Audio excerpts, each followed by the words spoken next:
Supreme Court.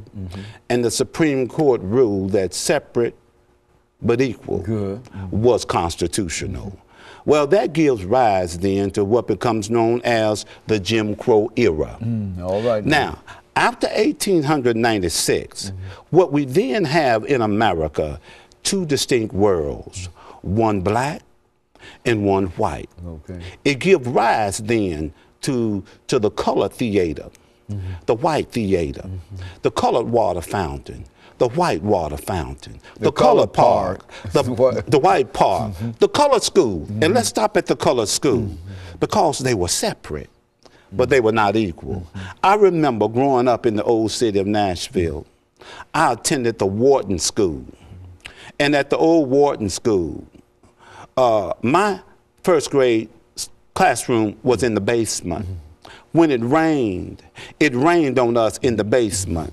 There were those cold winter mornings where there was no coal for the furnace. We sat there in our coats, and if we blowed our breath, you can see it in we could see our breath, but we still learned. Even though we received the second class, the hand-me-down textbooks that they didn't want and had used and abused, when they got the new ones, we got the old ones. But Dr. Haney, I serve notice today that it did not stop us from excelling and learning, because we had Negro educators who knew the importance of education and who realized that it was our meal ticket, it was our ticket to the promised land. So even though we were being taught in adverse situations, they were determined that we were going to get a quality education because they knew that a mind is a terrible thing. It's a terrible thing to waste. Now, over the last 3 minutes, when you look at African American public education today, what do you find? Has the advent of President Obama has that done anything to help elevate higher education among Africans? What do you think the situation is? Obama has made a great stride in improving quality education in America across the board. Everybody. Good. Across the board. He calls it race to the top. The Obama administration here in our native great state of Tennessee, we were awarded $800 million here in Tennessee to improve quality education all across the state. But Dr. Haney, we must understand, it's good to have the money. But sometimes throwing money at a situation does not mean you have solved the problem.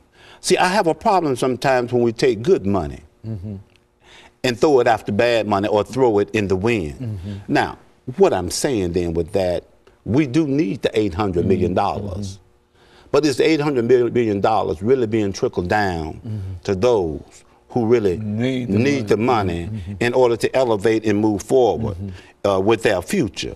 Well, what is happening then in public education?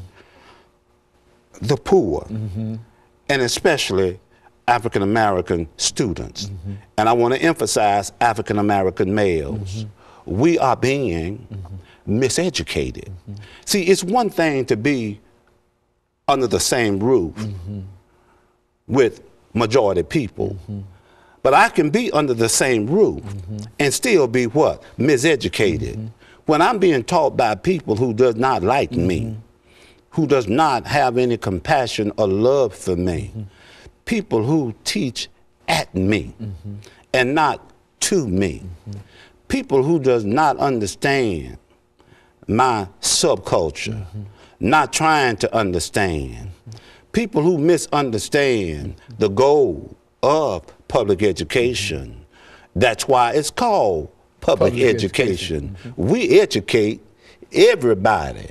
And by the way, public education was an achievement, or was a system that came out of the Reconstruction period.